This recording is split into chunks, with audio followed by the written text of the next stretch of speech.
Hi, I'm Alan Solomon, and in the last lesson we learned about the G clef, which shows us where the note G is.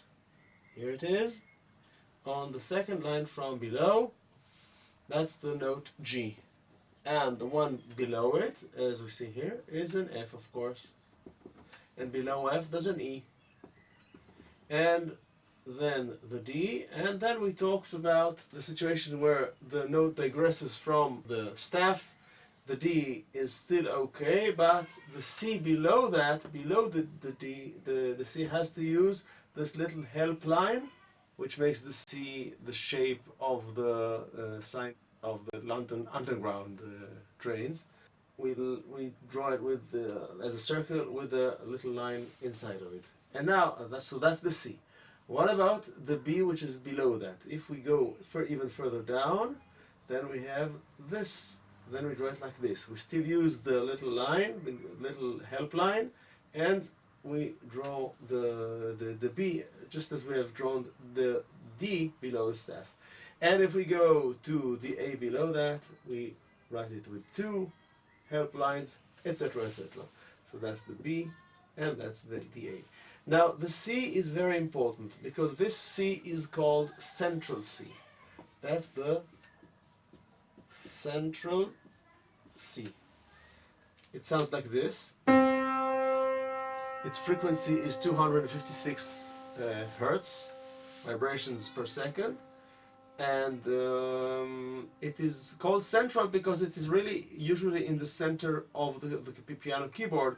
If you could see here, that's the name of the brand is usually written there, or if you have a lock to lock the piano, that's where the keyhole is. Around there, that's the C, and it sounds like this. Because of course there are other C's on the keyboard, which sound higher or lower, but that's the central C. And it's kind of a guideline, an anchor that we hold onto in order to situate ourselves well in the musical arena. So that's the central C. And if we go below that, that's the B, which is below the central C, and that's the A, that's below the central C. Now, what happens if I want to write this note, which is a D 2 times before the central C? If I would like to write that, that would look like something like this. Oh no. Of course I'm joking, because this is really, really impractical. You can't use notes with so many help lines. So what do we do? What do we do with sound which require many help lines? So for that, another clef was invented, and that's called the F clef or the bass clef. And that looks like this. It's another shape. Like a little ear, and it has 2 dots, and the 2 dots mark the place of the F. So the line which is between those 2 dots, that's an F. But which F is this? This is an F that in the G clef you would have to write like this with 3 help lines. So you can understand the advantage of the bass clef, because lower notes are still inside the scope, inside the area of the staff itself, without digressing. So this F, which is relatively low, is written quite high in the staff, and even the F, which is below that, which is quite low, is still somewhere, still almost inside the staff. So basically we can really manage with these 2 clefs, which are really the most important and most famous of all the clefs, because there are others, the G clef and the F clef or the bass clef, because they really cover all the gamut, all the range of notes, from very high notes, and then you would use help notes above, and very low notes, in which you can use help notes even below the F clef, but not as many as these, as this joke, as I wrote here. There were other clefs, as I said, and we still use quite often, two of them, actually there are instruments which play in another clef which is called the C clef, and that's actually the nicest of them all, in my opinion. That's my logo on my site. It looks something like this, and that's called the C clef. And that's actually, or an alto clef, and that's actually a clef for the range which is really in the middle, because as you see, in the G clef, the central C is written with a help line, and this same C in the F clef would be written also with a help line, like this.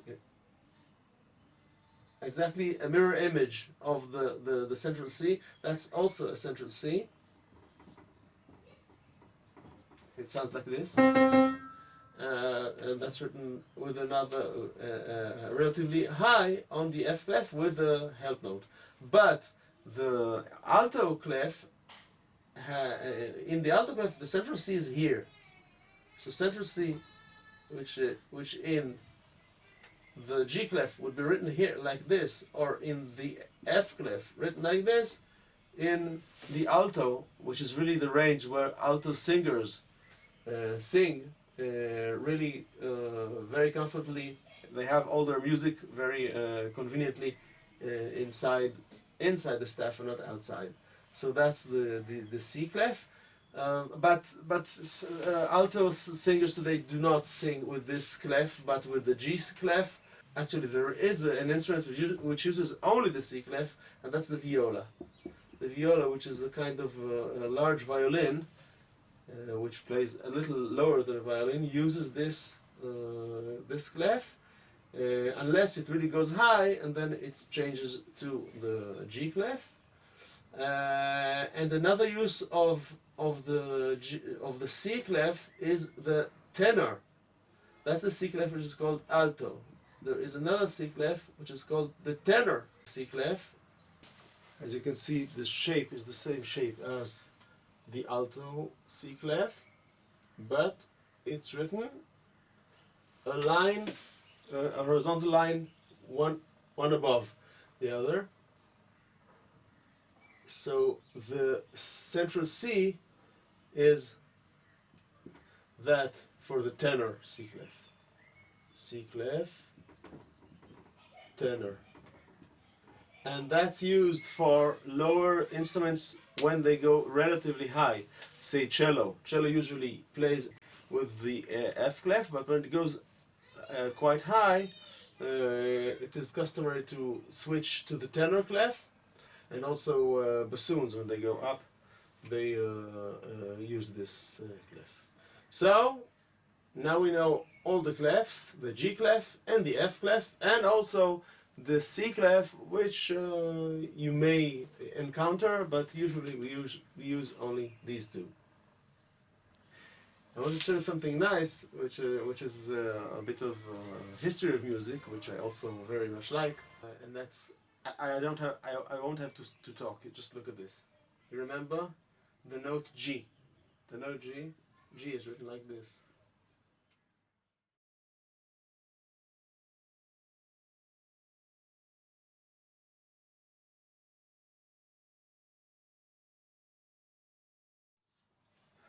Okay. Now the letter F.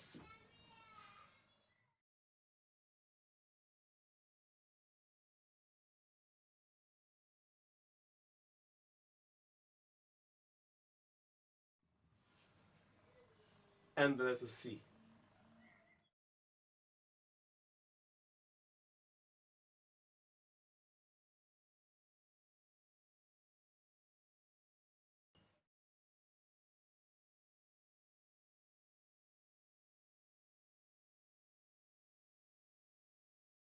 Okay, and that's for real. This is the evolution of the graphics of the graphical shape of those symbols. It actually stemmed from the Latin letters, from the English letters, which are used for these notes. Today we have finished to learn how to write pitches on the staffs, using of course the clefs. So we are really ready to go to our next subject.